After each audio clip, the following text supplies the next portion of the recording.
Dewa Obat Terkuat. Bab 193. Liu Feifan mengangguk penuh semangat. Saudara Lin, aku mengambil cuti. Dia berteriak. Itu benar. Lin Yi bahkan tidak mengangkat kepalanya dan terus memakan buah itu perlahan, sambil berkata, apa, kamu juga ingin minta izin? Di kejauhan, Xiao Dao dan yang lainnya menoleh. Mendengar suara Lin Yi, mereka buru-buru terus melatih diri. Berlatihlah dengan giat untukku. Jika ada yang malas, keluarlah. Xiao Dao dan yang lainnya semuanya tegang, dan mereka tidak berani diganggu sama sekali. Liu Feifan segera berlari kembali ke asrama, mandi, berganti pakaian, dan berlari kembali. Saudara Lin, bisakah kamu ikut denganku? Dia tahu permintaannya agak berlebihan. Waktu orang sibuk seperti Lin Yi sangat berharga, tapi dia benar-benar tidak tahu bagaimana menghadapi hal semacam ini. Lin Yi bertepuk tangan dan mengangguk, tepat pada waktunya, saya juga ingin pergi ke ibu kota provinsi. Terima kasih, Saudara Lin. Suatu kebetulan, Liu Feifan tahu bahwa Lin Yi berusaha keras untuk menemaninya, dan dia sangat berterima kasih. Keduanya langsung meluncur menuju ibu kota provinsi. Dan pada saat yang sama, kedai teh di ibu kota provinsi. Sementara Sulang dengan rajin menuangkan teh untuk pria yang duduk di seberangnya, dia berkata, Tuan Jia, Anda dapat mengambil apapun yang Anda inginkan dari properti keluarga Su, termasuk ruang pengobatan Tiongkok. Kami, ayah dan anak, harus menghitung semuanya. Dia menatap Jia Fan dan mengulurkan 3 jari.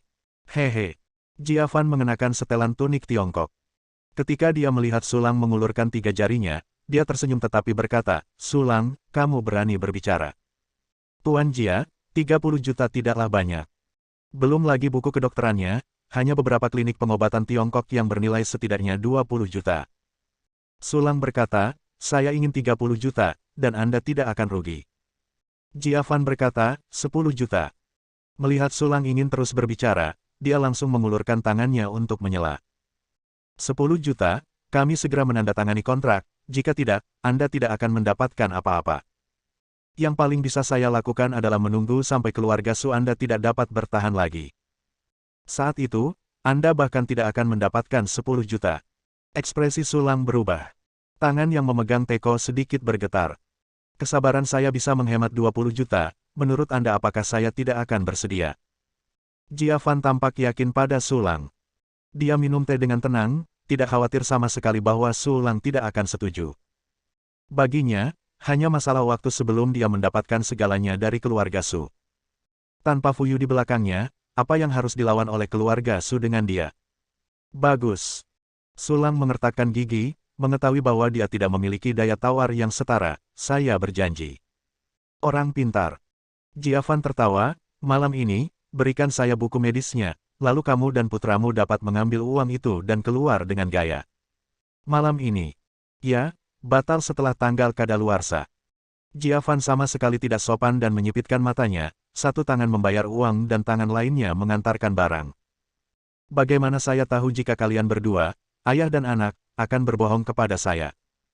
Lagi pula, Anda berani berbohong kepada dokter. Su, siapa lagi yang tidak berani berbohong kepada Anda? Wajah Sulang membiru dan putih, dan diekspos oleh Jia Fan membuatnya sedikit marah, tetapi demi uang, dia menahannya. Dia tidak berkata apa-apa, hanya mendengus dan berbalik untuk pergi. Selama kamu mendapatkan buku kedokteran itu, kamu bisa mendapat 10 juta.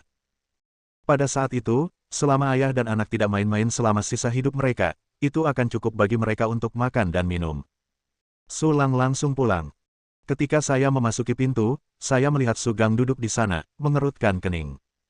Apakah kamu sudah menemukannya? Sulang bertanya dengan cemas. Tidak.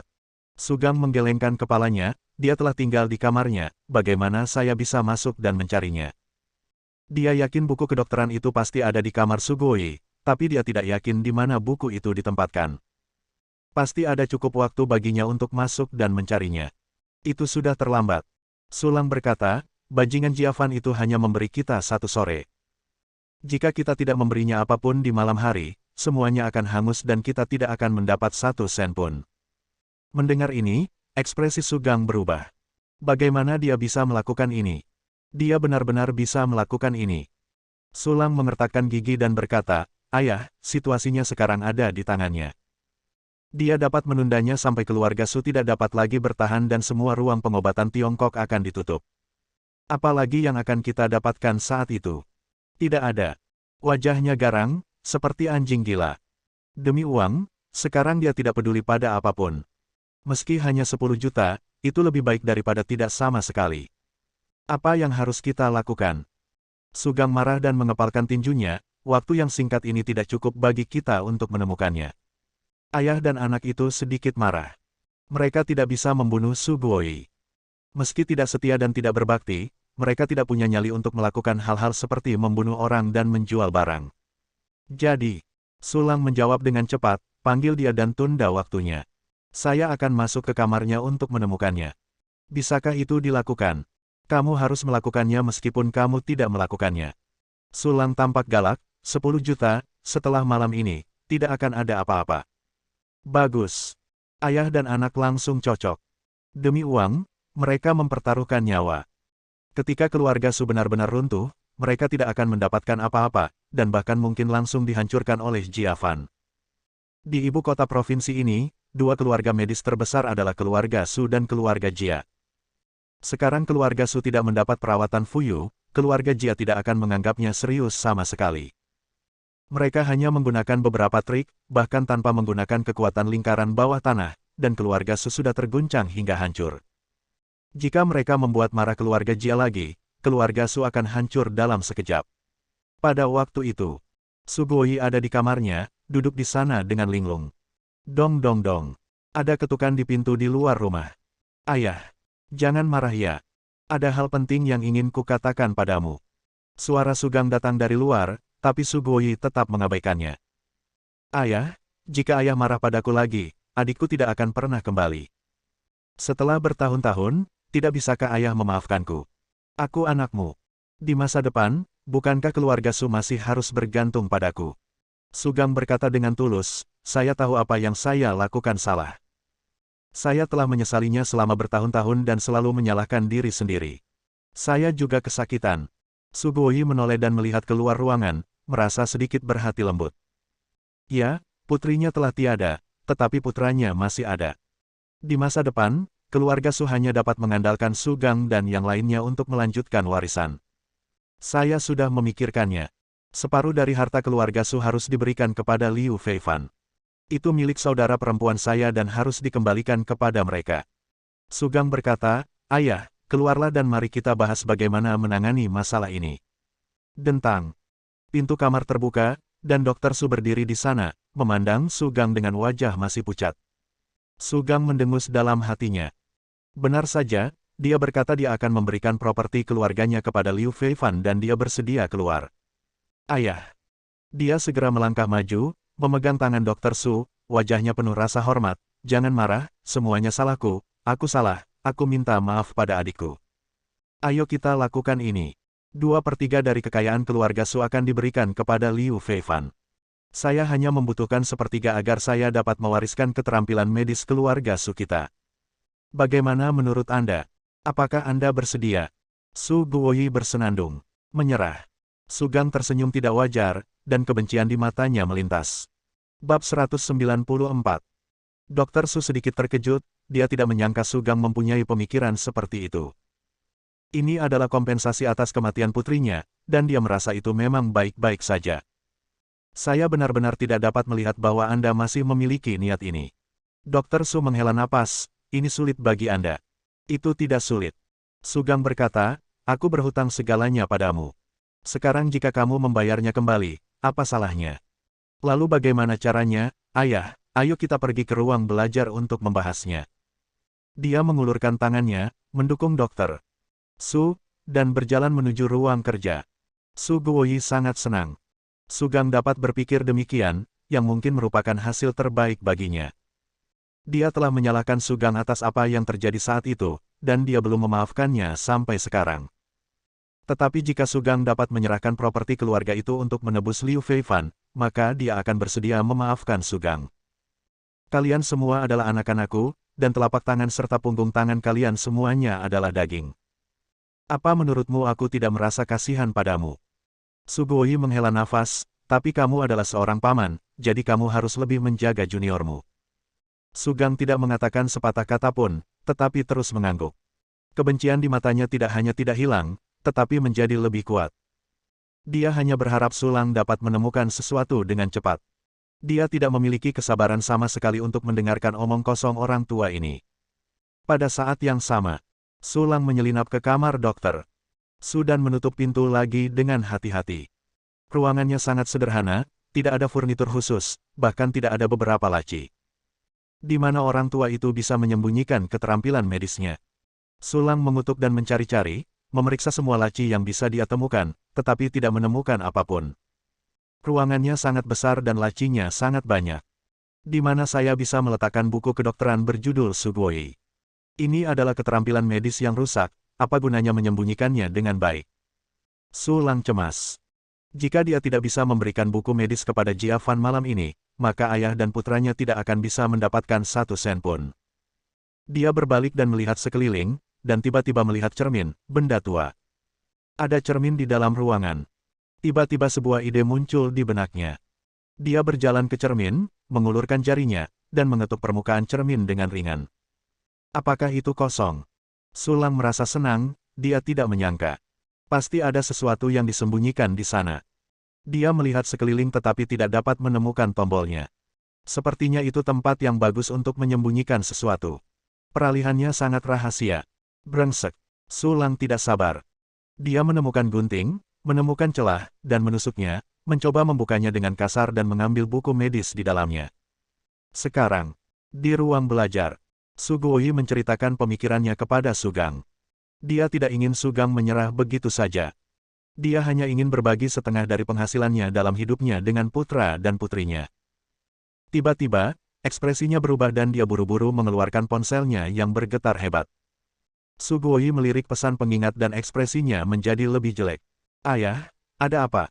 Sugang sepertinya tidak tahu apa-apa dan penuh keraguan. Sugoi tiba-tiba mengangkat kepalanya dan menatap Sugang. Kemarahan di matanya langsung meningkat. Tanpa berkata apa-apa lagi, dia langsung berdiri dan bergegas keluar dari ruang kerja. Ayah belum selesai berbicara. Mau kemana? Sugang diam-diam meneriakkan sesuatu yang buruk, sepertinya dia ketahuan. Orang tua ini sangat licik, dia bahkan memasang sistem pemantauan dan alarm. Dia segera mengikutinya keluar dan menghentikan Dr. Su. Ayah, kami belum selesai berbicara. Tolong beritahu kami cara menanganinya, jadi saya bisa melakukannya sekarang. Apa yang harus dilakukan? Apalagi yang harus dilakukan? Dr. Su sangat marah. Dia masih tua, tapi belum tua dan bingung. Dia benar-benar terkejut mengapa Sugang tiba-tiba mendapat ide seperti itu. Anak yang serakah tiba-tiba ingin membagi harta keluarganya. Dia sebenarnya mengira Sugang merasa bersalah. Menyingkir. Dia meraung marah, membuang tangan Sugang, dan berlari cepat menuju kamarnya, semangat di wajahnya tidak bisa disembunyikan sama sekali. Sugang tahu bahwa Sulang pasti sudah ditemukan, jadi dia tidak punya pilihan selain mengikutinya. Di kamar Sugoi. Klik. Sulang membuka celah, tetapi masih tidak bisa membukanya. Dia sangat marah sehingga dia langsung menggunakan gunting dan menghancurkan cermin dengan keras, memecahkan cermin menjadi beberapa bagian dengan sekejap. Dia memaksa lubang di kompartemen bagian dalam. Sulang meraih dan mengambil foto. Dia tertegun sejenak ketika melihat foto itu, lalu dia melemparkan foto itu ke tanah dengan marah. Itu bukan buku kedokteran, dan dia tidak peduli foto siapa itu. Dia sedang meraih buku kedokterannya ketika tiba-tiba. Ledakan. Pintu kamar tiba-tiba terbuka. Sugoi kebetulan melihat Sulang melemparkan foto bibinya, putri Sugoi, ke tanah. Matanya langsung memerah, dan dia hampir sangat marah hingga ingin membunuh. Apa yang sedang kamu lakukan? Dia berteriak, mata terbuka lebar dan suaranya bergetar. Dia segera berlari dan mengambil foto. Sulang. Kamu berani sekali. Sulang ketakutan dengan raungan ini. Dia belum pernah melihat Sugoi seperti ini sebelumnya. Saya. Bentak. Dr. Su mengangkat tangannya dan menamparnya, binatang. Kamu binatang buas. Ayah dan anak bajingan ini berani memancingnya pergi, menyelinap ke kamarnya untuk mencuri barang, dan melemparkan foto putrinya ke tanah. Ekspresi Sulang membeku sesaat, dan dia menyentuh wajahnya. Rasa sakit yang membakar membuat matanya bersinar karena amarah yang gila. Pukul aku. Dia tiba-tiba mencibir, kamu memukulku lagi. Kamu memukulku karena bajingan Liu Feifan itu. Kamu memukulku lagi karena wanita yang telah meninggal bertahun-tahun ini. Su Lang tampak gila. Dia tiba-tiba bergegas, mengambil foto itu, merobeknya dengan cepat, dan melemparkannya, menyebabkan potongan-potongan itu berterbangan ke seluruh langit.